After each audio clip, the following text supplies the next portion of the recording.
Hi, welcome to this session, this partner session. Today we're going to talk about the potential of Product Service Systems, or PSS, across the Nordics. So why PSS? First, we will introduce Product Service Systems, try to understand the appeal of PSS as this transformative model for resource efficiency and sustainability.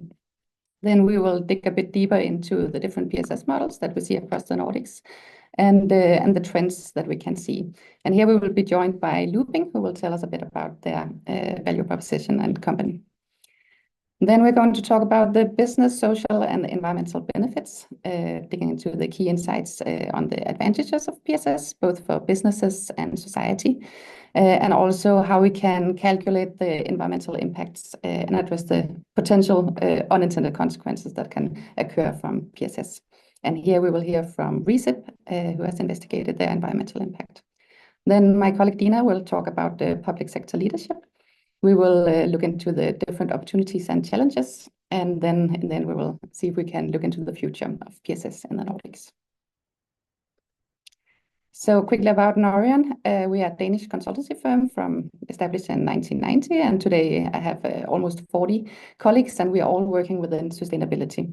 We are consultants for the Nordic Council of Ministers, the EU Commission, the UN, the EA, and different municipalities, organizations, and companies. And we are the only commercial partner in the European Topic Center for Circular Economy. My name is Kia Ebeck. I'm Chief Consultant and Partner, and I work with strategy development for companies and organizations. And I've been managing this project for the Nordic Council of Ministers, PSS in the Nordics. So quickly about the project. Product Service Systems in the Nordics, paving the way for business and sustainable consumptions. It was initiated by the Nordic Council of Ministers 3 years ago. And the main goal of the project has been to explore whether, when, and how PSS models can be successful in a Nordic context. And by successful, we mean delivering both resource efficiency and also economic gains. So the final report has just been published last Thursday, and we also published a guide where we are presenting 15 tools and templates that are really relevant for businesses exploring PSS or trying to improve the solution. So what's in the report? It's quite long. It takes, I think, a couple of days to read it through, but we have some different aspects. Of course, it's difficult to try to fit 3 years of work into one report. But we start by looking into the regulatory framework for Nordic PSS models.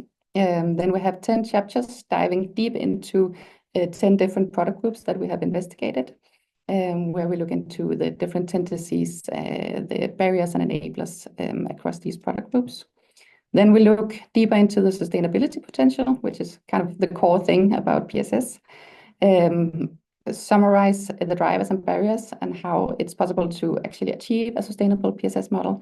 And this all goes into the conclusions and recommendations, which we have divided into the recommendations for businesses exploring PSS, policymakers promoting PSS, public institutions seeking PSS solutions, and financial actors trying to improve the access to financing for PSS.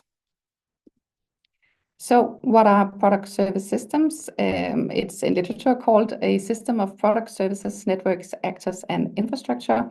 And the purpose is here to satisfy customer needs in a competitive way, as well as to reduce the environmental impact compared to the traditional linear model that we all know. So the key is here that PSS models, here goods are in different degrees sold as services instead of products. So the producer retains the ownership of the product, which should include benefits for the consumer, for the company, and for the environment. And this is why PSS is often considered as a solution for decoupling economic growth from resource consumption. But we also see that PSS is not inherently sustainable. You need to look into the different models in order to see whether there's a sustainability potential. We began investigating this into the most cited literature on PSS is Arnold Tucker, who has developed this framework for analyzing product service systems. He talks about the product-oriented models, the use-oriented models, and the result-oriented models. He further divides into 8 different categories, but we are mostly looking into the 3 overall archetypes. One example of a product-oriented can be a company. It could be selling furniture, but also including some sort of maintenance or take back or advice to the buyers. User-oriented, one of the most commonly known, so leasing, renting, sharing models. One example could be a company providing toys, a box of curated toys by educational experts, so that the customer will get different toys each month, but don't have to keep the toys. So kids are happy, parents are happy, and perhaps the company is happy. The result-oriented is more different, a bit more difficult actually to comprehend these types, where it's more disruptive model, rethinking the way of, instead of providing a product, just providing the service that is intended. One example here is rent a cow, where you can rent a cow for your nature conservation, and you get the grazing and the animal welfare and everything in one box. So we looked into all of these models, and we have identified more than 300 different cases across the Nordic countries. And we developed these cases into 10 overall clusters for our further analysis. So we have transportation. We all know leasing cars. We all seen the scooters lying around in the streets. Bicycles, one of the most commonly known rental services across Europe. Packaging, machinery and tools, household appliances and furniture, products for children, textiles, seasonal and special occasion, electronic equipment and IT solutions, and buildings, and then other, that's just the category summarizing the different product groups that didn't really fit into any other boxes. So when we look into these different product groups, we can see that in the transportation sector, we mostly see businesses catering to consumers. We see a lot of very large companies, for example, car leasing, and smaller companies, startup companies, for example, with bikes. And we've seen this great rise of bicycle. I think it's one of the most commonly known rental models across Europe. But a key challenge here, of course, is the rebound effect, for example, cars, and also the economic viability for the smaller companies. In the packaging, we see a lot of B2B businesses, but also here where the consumer is a core part of the B2B model. It's dominated mostly by startups. Almost all have been founded since 2020. But there's also a few long-established companies, in particular within the freight category. One of the main issues here, or potential, is that it's mainly low-value products designed to replace single-use items. So it's a key challenge to encourage the consumers to return these products. Not as much a challenge with cars, but if you have a product that's only worth €1, it's more difficult. Machinery and tools, we see a very mature B2B market, but also some issues with conservative users and, of course, a lot of safety concerns and regulations. But we see a strong economic and environmental benefit of leasing and renting and sharing these more high-value products. The household and furniture, we see both B2C and B2B. The B2B providers are gaining traction at the moment. We see office furniture really growing across the Nordics. But we also see a growing potential for government and municipalities wanting to investigate this. We're going to talk a bit about that later on today. And we see a lot of startups trying to figure out how to target the consumers. For example, exchange students wanting new furniture for a short period of time. We included products for children as a separate category, mainly because there's this short usage period for children who are growing rapidly, and maternity and nursing periods are also shorter time periods. So it's an opportune product group to have a PSS. But we also see that these smaller companies, mostly startups, they are struggling to find a place in this market, and many of the people or the companies we've been talking to the past 3 years have shut down operations, unfortunately. Mostly due to limited funding opportunities and because it's really hard to have a startup here.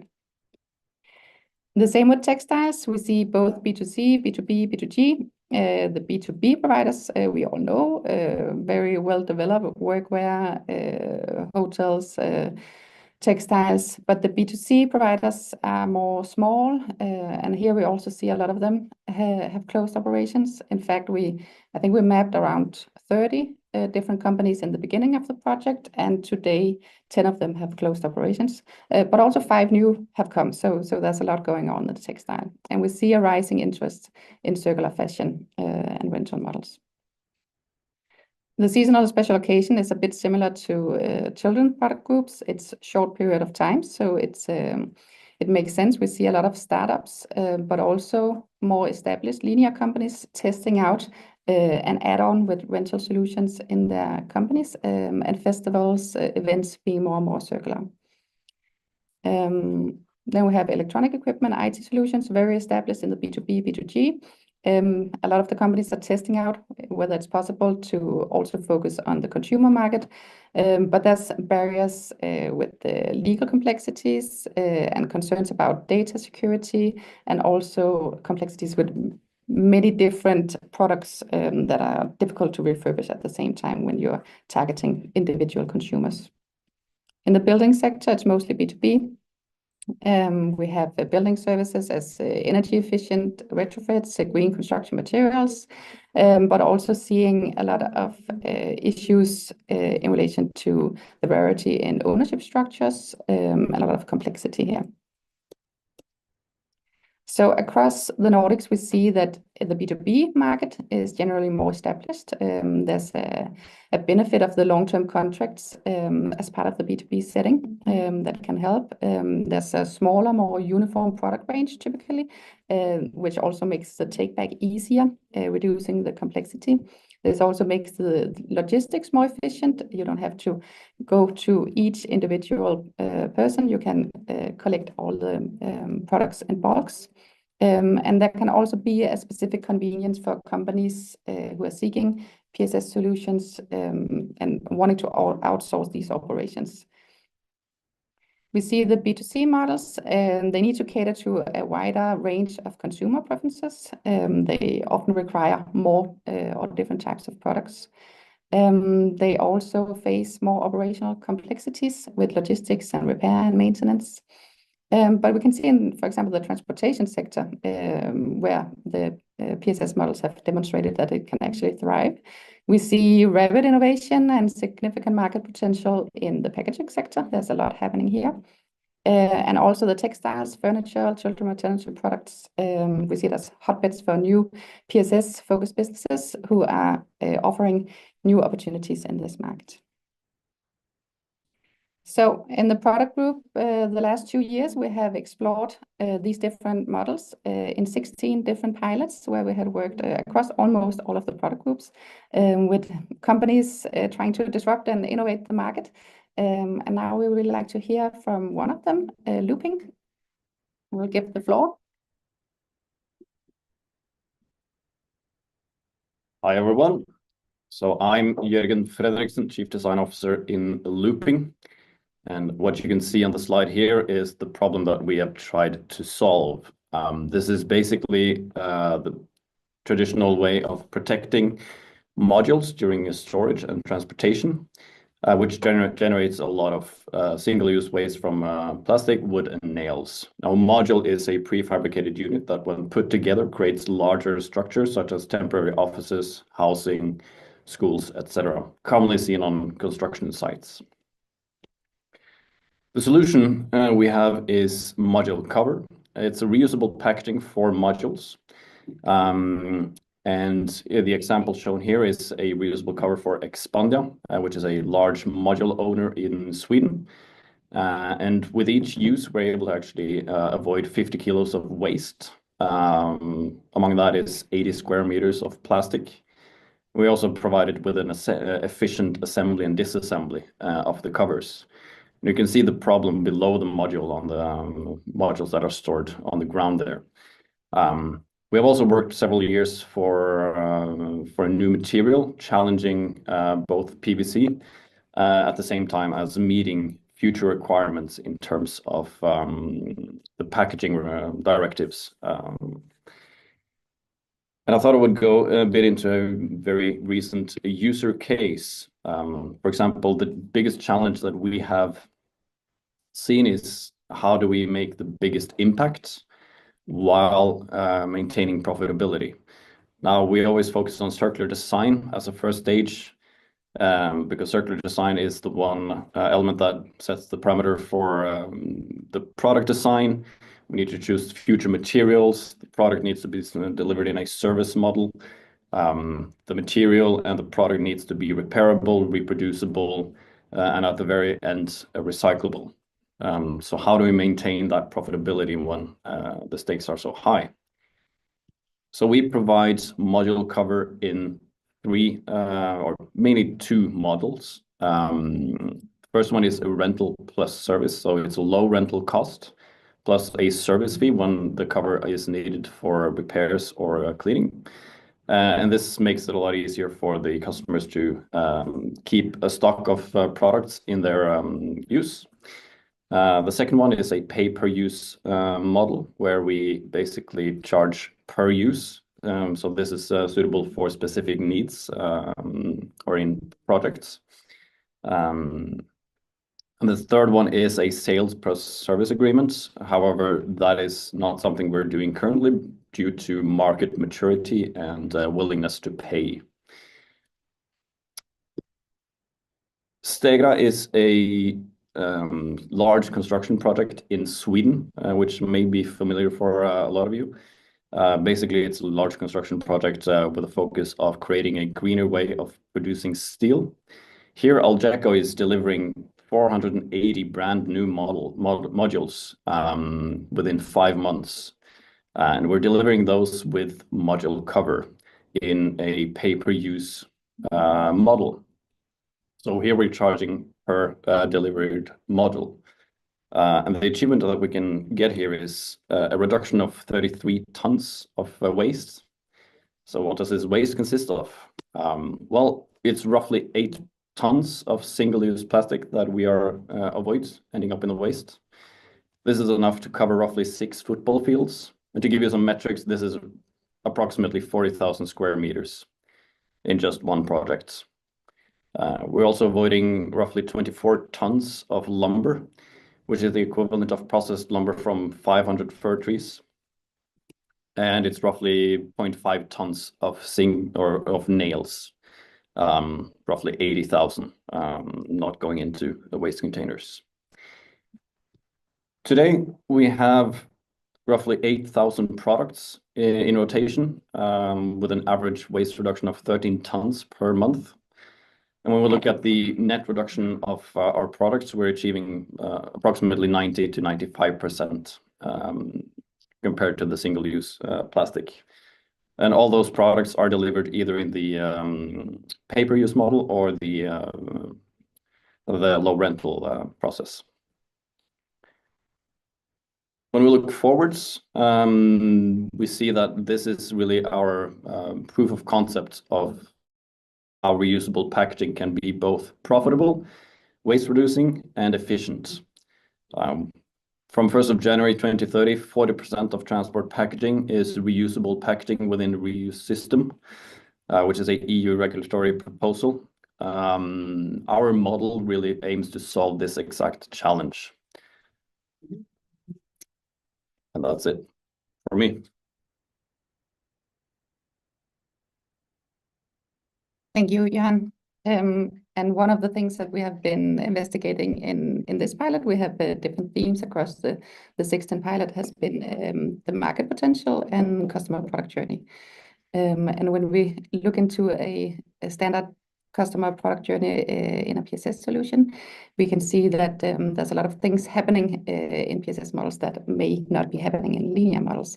The first thing is that it's difficult actually to find or identify a PSS model. What is PSS? What does it entail? How do we find it? What can it do? How does it divert from standard linear models that we all know? Then there's the issue of product availability, supply and demand. We need to have a lot of different products available, in particular for like textiles or children product groups or furniture. Then there's a lot of different actors involved in PSS, and there need to be a lot of communication between, for example, the users and the service provider. And we see when we investigate into these product service systems that sometimes the communication it's functioning well when you need to find the PSS. So you start with the renting and subscription, but then the communication ends, which means that a lot of really valuable information from the consumer perspective get lost. It's important to focus on where you are creating or where you are meeting the needs of the users. Then we have the use phase, and here we have a very difficult part because you don't really know what's going on out in the use phase.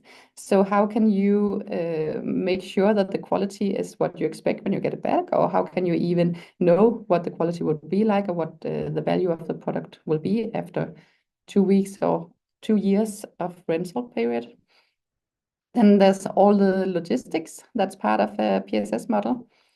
Of course, there's all in the use phase, there's the emotional value. We all think about children clothes if we rent it, then we will not have it for the next children, or we will not be able to look at it. But it's also something that we found relevant, for example, with tools. So you have some tools that you are very attached to and you don't want to share or use other people's tools. So there's a lot of emotional value attached to the products that we use every day. And we don't know what's going on in the use phase. And this is also why it's really difficult to document any of this in the PSS models. It's difficult to document the environmental benefit unless you investigate really thoroughly what's going on in the use phase. So we see that the PSS models deliver environmental value, or at least we think they do, we hope they do. We are not always sure whether they do. The core of product service system is to focus on selling services instead of product, and it is expected to reduce the need for new products. So this way it should minimize production and thereby be more environmental beneficial, but we don't always know for sure. The environmental effects of PSS compared to other business models, linear models, is very difficult to evaluate, and the positive effects usually are assumed and not directly proven. So how can we measure the environmental effects of PSS? We have in some of the pilots looked into different parts of the sustainability potential, but we can say that all of the companies we have talked to, the sustainability has been a core part of the business development. This is why the people have opened up these companies. Looking into literature, we see that originally it was presumed that PSS should reduce the environmental impact by up to 90%. But we can also see that since then, it was back in the start of 2020, there's been a lot of studies going on about the environmental benefits, but they are almost all very case specific. So they're offering very valuable insights into the various opportunities and potential into certain product categories, but not saying anything more general about PSS as a whole. So the comprehensive documentation of the environmental savings are lacking at the moment, but we see some new studies confirming the big potential, at least for the environmental savings. And here we also see that it's very important to point towards the unintended consequences. We developed this very easy to understand model that shows the environmental potential of PSS. It has all of the different models according to Tucker, the product-oriented, user-oriented, result-oriented. The product-oriented models, you can see it's from like the start of PSS, incorporating more of the like basic parts of sustainability. So sustainable energy sources, high quality products, operational support, targeting operational efficiency of the product or service. Sometimes it can include some aspects of the user-oriented model, so that can be part of of product-oriented that also includes like take-back or design for durability or maybe repair and maintenance. But it's not always a core part of product-oriented models. The user-oriented models, that we're moving a bit up the levels of environmental perspectives. Then we also have the pooling, sharing, leasing, renting, pay-per-use models, which are targeting more intensified product use. So we have products that last longer because they are designed better, but we also have a better use of the products. And this is all going towards reducing the need for producing new products and also minimizing waste and resource use. And then we have the optimized result, which can include all of the previous parts of user-oriented and product-oriented. And here we go even further by maybe substituting entire product systems with services. And this model are usually offering the greatest potential for dematerialization and resource saving. And it can include all of the aspects before. So these strategies are targeting to contribute to operational efficiency, product longevity, intensified product use, and product system substitution. And the main goal is to reduce the need for resources during product production, that reduce the need for producing the product and displacing resource systems with less intensive systems. However, we also need to make sure that we are ensuring a net resource reduction. So we are looking at reducing the induced impact, so more impacts that can come from PSS system, avoiding burden shifting between different parts of the model, and mitigating rebound effects. And this way we can make sure, if we incorporate all of these parts, to actually achieve reduced resource extraction and reduce emission and pollution, which is the overall core of PSS. Now I would like to welcome Thomas from Recip, who have investigated the environmental benefits thoroughly in their system.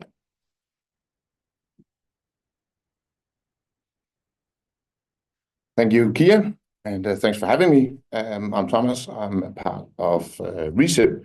Recip is a system for reuse of e-commerce packaging. So let's just have a quick look at what part we're solving. So we're trying to solve, or at least partially trying to solve, the waste crisis that is currently going on in the e-commerce industry. Basically box by box and bag by bag. So the problem is that e-commerce is around 260 billion parcels a year globally, which creates a lot of waste. And now regulatory pressure and not least consumer demands are hitting e-commerce. So the solution is what we call a seamless packaging concept. I'm gonna go deep into that in a second. A high scalable, low cost infrastructure, and then by all means compliance ready. And we are looking at 10 billion market share, 10 billion circulation market share by 2030. And that gives us the opportunity via a PSS model to actually attack this huge market potential, and by that we create massive reductions. So very briefly on Recip. So basically we have cardboard boxes and paper bags, like the paper bags and cardboard boxes they use in e-commerce today. The only difference, our boxes and bags, they can be folded to a format that can be returned in drop points in more than 9 countries in Europe, and coming back to us, and then we secure reuse.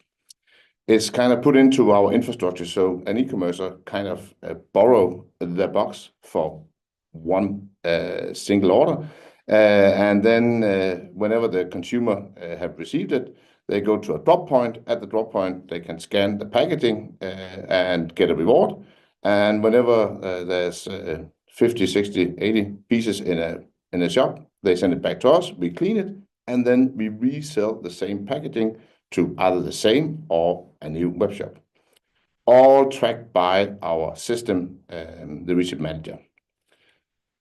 So why do we use cardboard? That's quite important. So we started out by using a nylon box, the black one you can see in the middle of the picture here.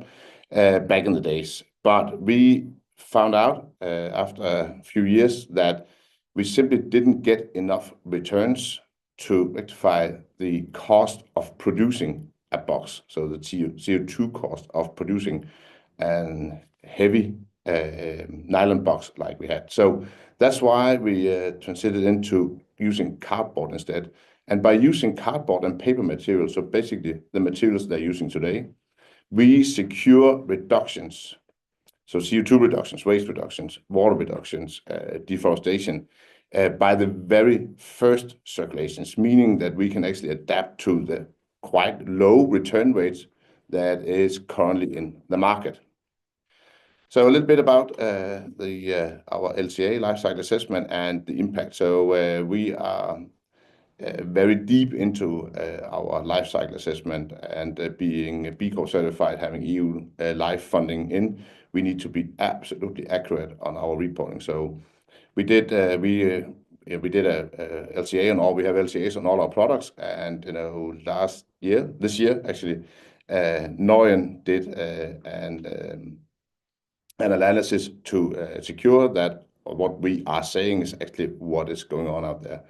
And by tracking, as I said, all our packaging, as you can see on the chart, we are able to actually at even the second circulation, so second time it's used, save 60% CO2 compared to an ordinary comparable single-use cardboard box. And having it returned 5 times, it happens, then we actually above 80% reductions on CO2. So there's some quite big numbers to get there. So we are now commercializing our business. We are in more than 9 countries and working with some of the absolute biggest brands in the world, Amazon, Decathlon, DHL, La Poste, and what have you. So that means, having absolute accurate numbers is crucial to roll out our pan-European network and working with these kind of huge brands.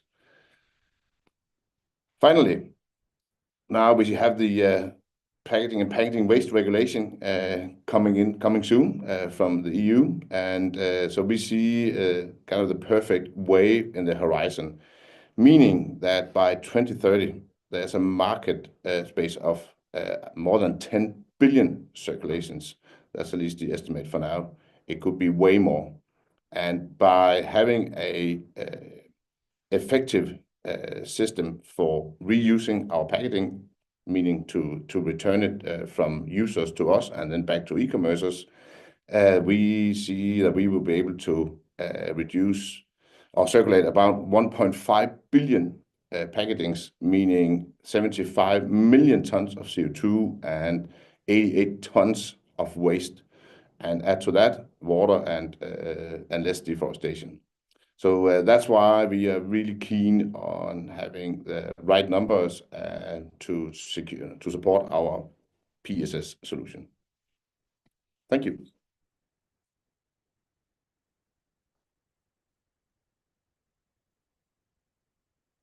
Thank you, Thomas.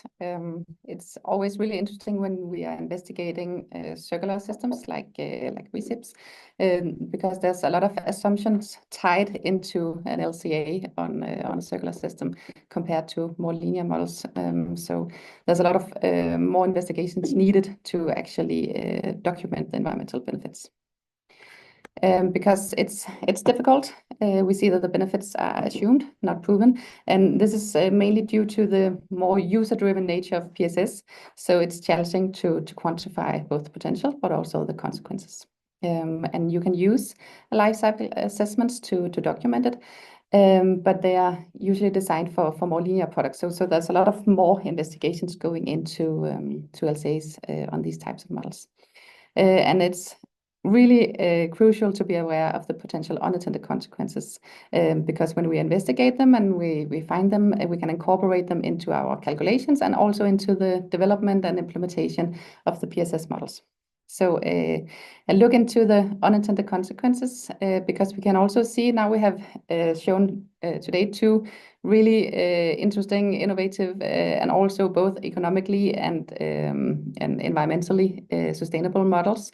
But we also have seen models that are not that sustainable, and it's mostly due to the unintended consequences that are attached to these models. So we see that the companies, they have not documented the environmental impacts, and it's difficult to compare them to the linear models. The rebound effects are not examined. We can see the rebound effects occur when the behavioral or systemic response reduce the intended positive environmental gains. For example, if we have lower prices on a model, sharing or leasing models, it can increase user consumption. If we look into the direct rebound effect, that's the immediate response to an introduction of a PSS model. One example is car sharing, which make driving more accessible, which can lead to more frequent use of cars. One of my colleagues, when we investigated this, found out that she was the rebound effect of this model, because she usually takes the public transportation, but now it's possible to take a car. It's really easy, and it's not that expensive. So why should she take the public transportation? So now she has access to a car, which she didn't have before. The indirect is more attached to all of the systems. It's a broader systematic impact on consumer and business. So if the finance or if the service is cheaper than the alternative, then you can maybe spend more on trips to Thailand. So you can say something that's tied to everything. But for example, could be if you are renting your dress, then you have more space in your closet, and then you can buy more dresses. We also talk about extra processes that can be attached to PSS, induced impact, so more impact coming from PSS. One of the main issues is transportation. That's a big part of PSS models. Here we look at Recip's model, where we have more transportation going from not just buying the product, but taking it back to Recip. And here the return rate also is really important. So products that disappear can lower the environmental impact of the PSS model. Then we have capital goods, which is called in LCA lingo. So additional equipment that can be needed in a PSS model. For example, technology to track or monitor the products where they are. We worked with the coffee cup provider of PSS, where just the iPad tracking the coffee cups actually had one of the main impacts of the solution. And then when we are producing more durable products, for example, packaging that needs to be reused a lot of times, or coffee cups that needs to be reused, then sometimes you need more durable products or more use of more raw materials in the production. And then we have product longevity and replacement rates. So even though it's a main part of PSS to have products that live longer, it's not always the case, because people sometimes don't treat products that they don't own as well as their own products. We see it as an example with scooters or with cars.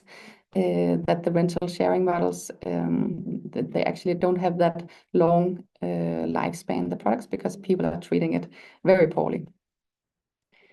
So points of attention when investigating the environmental benefits of PSS is the transportation, usually the main issue in PSS, the return rate, the additional equipment that may be necessary, the production, and the replacement and use rate.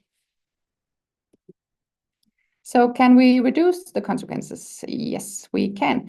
By being aware of these consequences, by measuring, then we can reduce them. We can include them in an LCA calculation, where we are looking into whether the PSS is able to replace another specific product system or product, whether the PSS is dependent on supportive systems or other processes that can have extra environmental impact. if there's a risk that this PSS model will actually increase the demand for the service, and if there's a risk that the PSS will increase the demand of other services. So this is crucial to include when you investigated the potential of a PSS. So when we are comparing PSS to linear models, we always need to look at the conventional product ownership in comparison. And we're looking at either type of model, which has an initial investment that can be the economic investment, the social investment, and the environmental investment.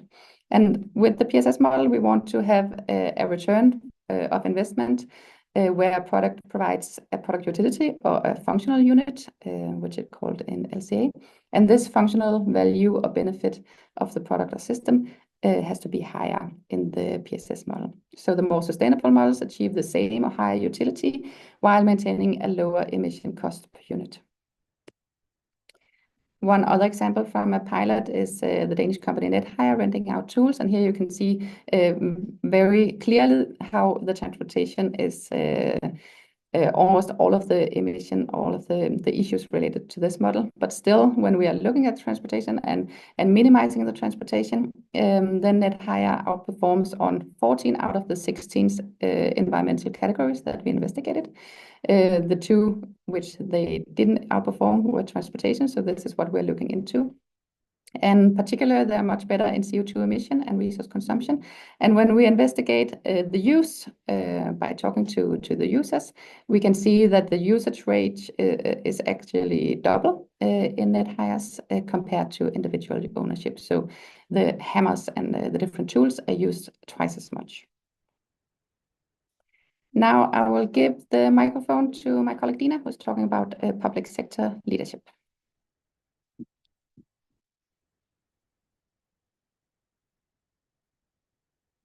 Hello, everyone. So I will be talking about public sector leadership and how municipalities can implement PSS solutions to serve public institutions and beyond.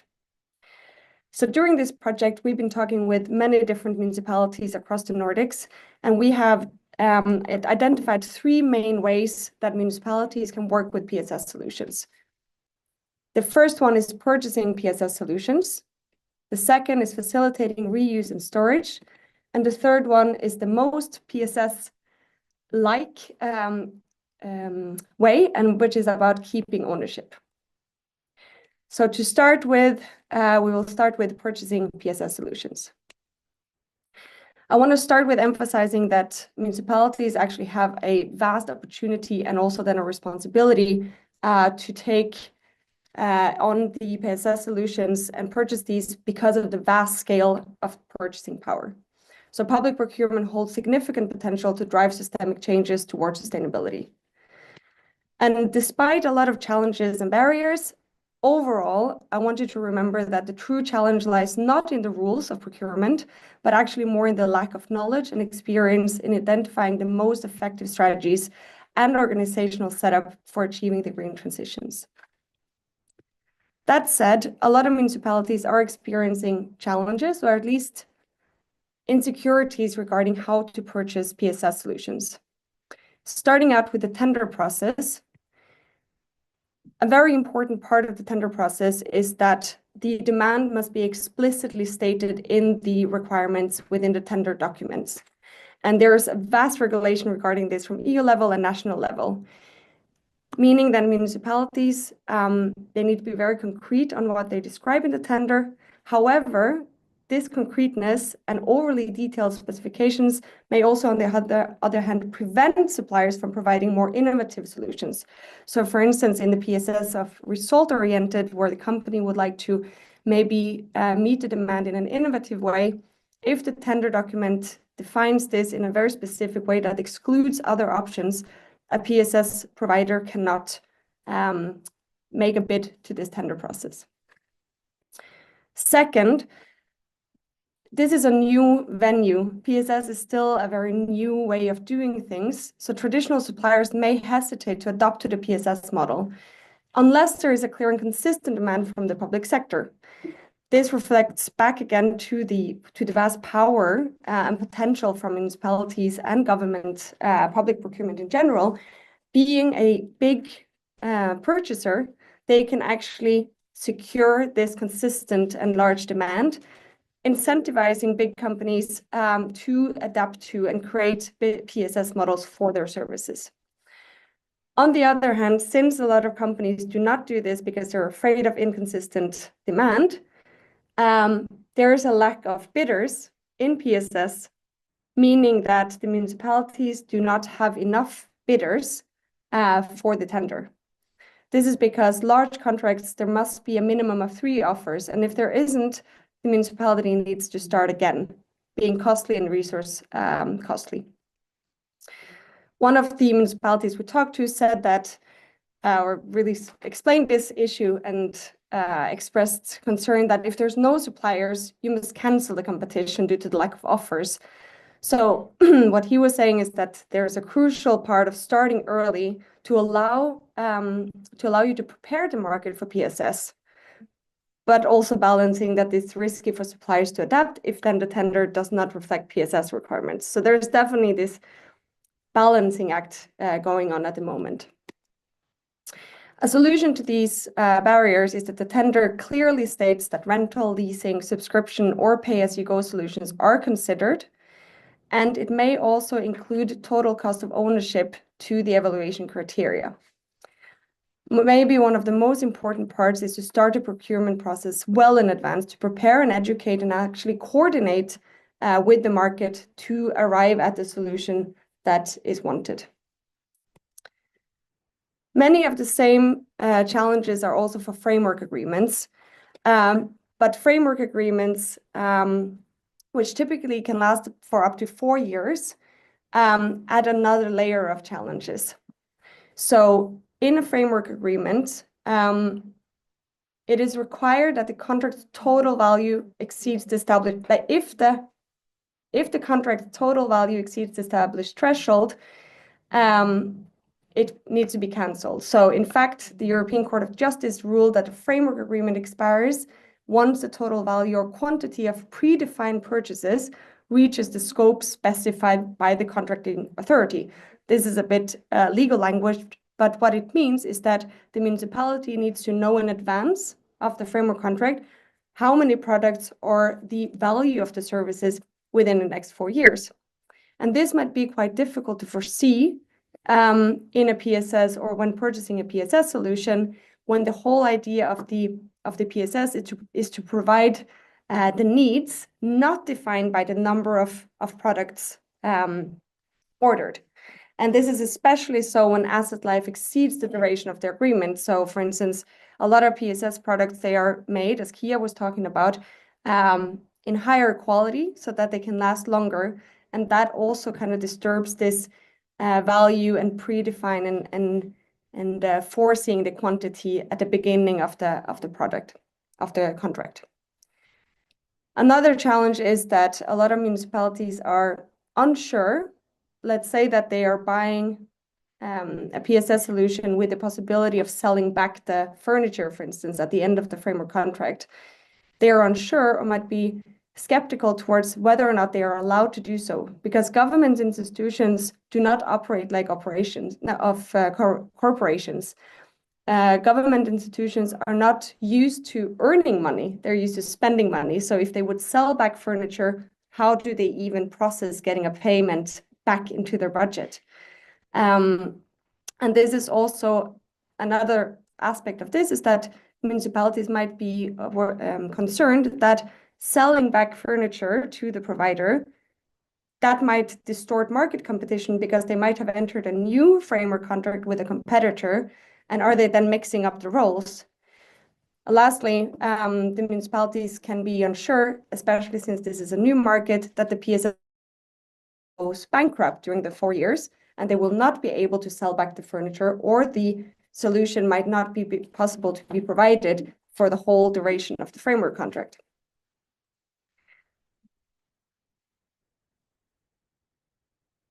In order to address these challenges, I want municipalities to remember that a lot of these challenges have actually been solved and met with ICT equipment. So computers, printers, etc., which are typically actually leased.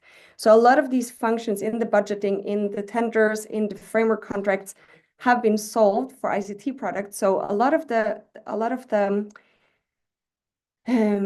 work is to translate the learnings from these areas into other areas. So this is more a mindset exercise than necessarily legal nitty-gritty details and procedures.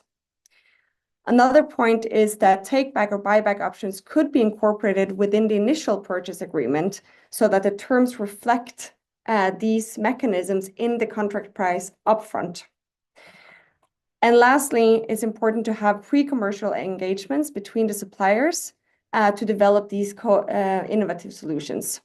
And this leads to the importance of having a holistic budget view.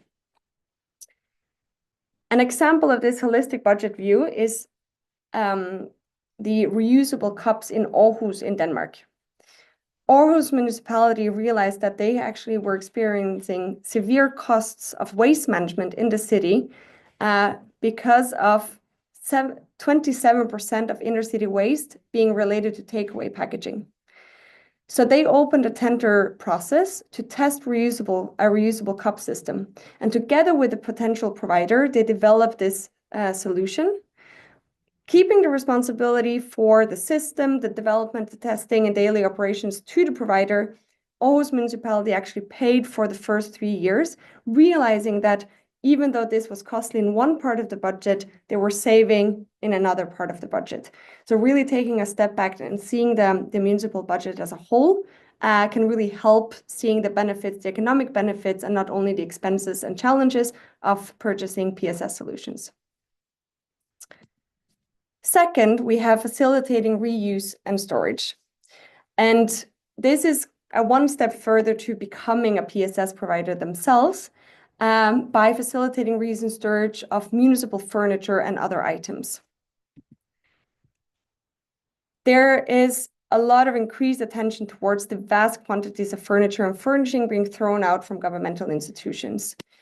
And throughout this project, we have seen that several municipalities have started with providing storage and facilitating reuse. And this is all in order to increase the control with the municipal inventory, which today for many municipalities is in all the different municipal entities, but there's no overarching overview. And by having this increased overview and control, the municipalities can further align with their climate ambitions and giving space for inclusive jobs. So the following slides are based on our engagement with several municipalities in Norway, Denmark, and Sweden. And as inspiration, we want to share a quote from Copenhagen Municipality, which earlier this year started or opened a warehouse for sharing of furniture. And what they exclaimed was that it's going so well that we almost don't have time to register new items. So this is definitely a venue for municipalities to further explore. Looking into the PSS projects of Municipality of Oslo, we estimated the number of items that could potentially be stored and reused in Oslo municipality. Overall, there's almost 60,000 items in 1 year that are thrown out in Oslo from different municipal entities.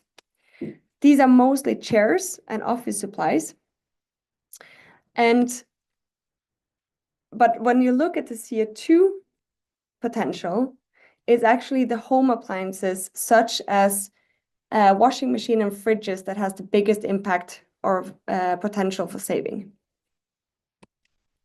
If you look at the economic potential, and here we've looked at the combination of quantity and value, so you can look at the biggest saving that can be obtained is if chairs and beds were reused instead of thrown out, and thereby replacing the purchase of a new item.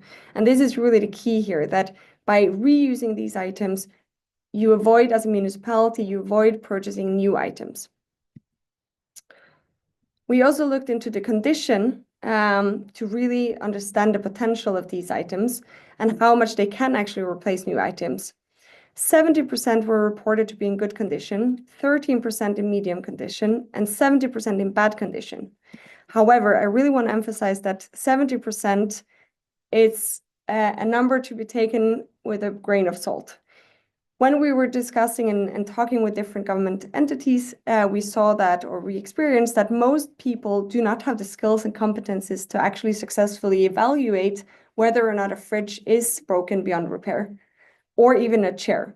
So there's definitely, when you look at people, and we talk to people who do these repairs, they say that most things can actually be repaired or refurbished.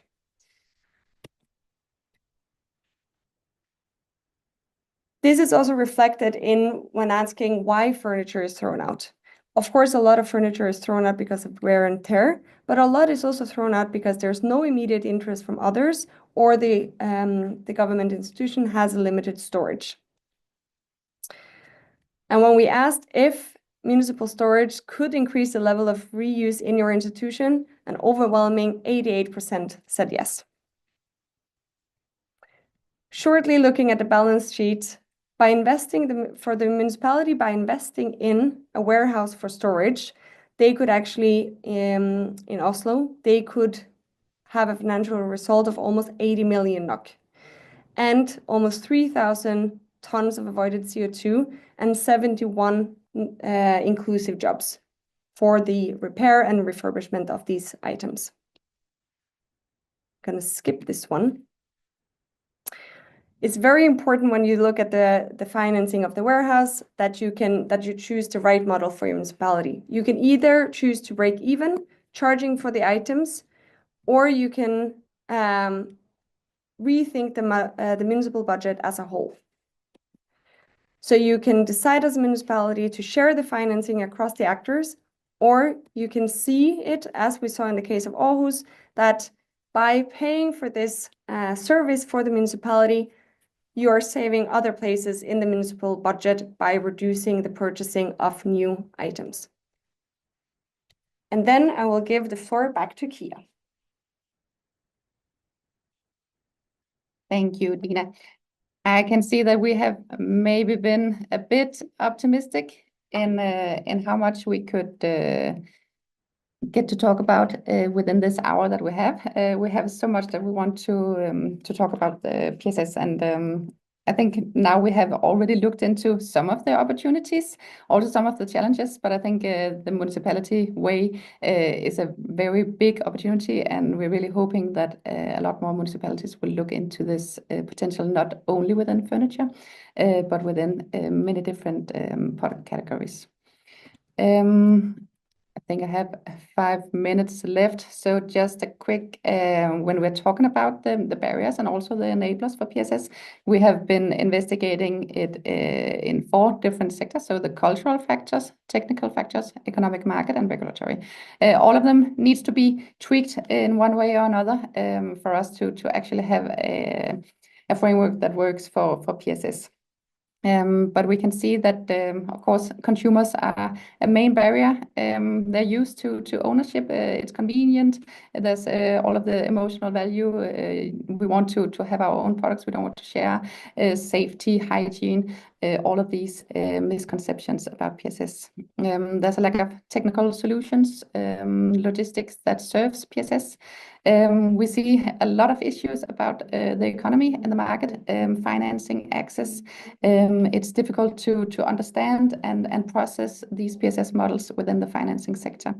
And even though there's a lot of focus on PSS, on regulation today, we see all of the Nordic strategies and action plans for circular economy and sustainable development have included PSS in some way. There's no direct actions towards how can we actually make this happen. If you want to learn more about this, you can get a lot of information from the report, but I think we need to jump ahead. So PSS in the future. We see that now we have seen a lot of different talks yesterday. It's been very interesting to hear from a lot of companies trying new innovative circular solutions. And we learned there's a lot of bold visions and innovative ideas, a lot of new upcoming people trying to get this going. We also heard that a key point across a lot of the different talks have been on how to accelerate the circular economy. The key is to establish the necessary infrastructure. And this is one of the main parts that needs to be done in order for this to happen. I think some of the people we talked to today are actually creating this infrastructure that's necessary. But we also see the financial support is necessary. They need to be part of this. Radical innovation requires big dreams, both from companies, but also backing from the finances. So we need to do that. And we can see that there's a need for policy collaboration, and there's a need for businesses collaborating with each other. So for this to happen, we need to have people going the right direction. And someone once said that the future isn't a place that we want to go, it's a place that we can create. So on that very positive note, and I think we can also take away some of the things we've been talking about today, let's try to create this together. Let's work together to actually create this transformative, innovative way of thinking about product ownership. Learn more about the report and the guide, and please get in contact if you want to hear more. I think that's it.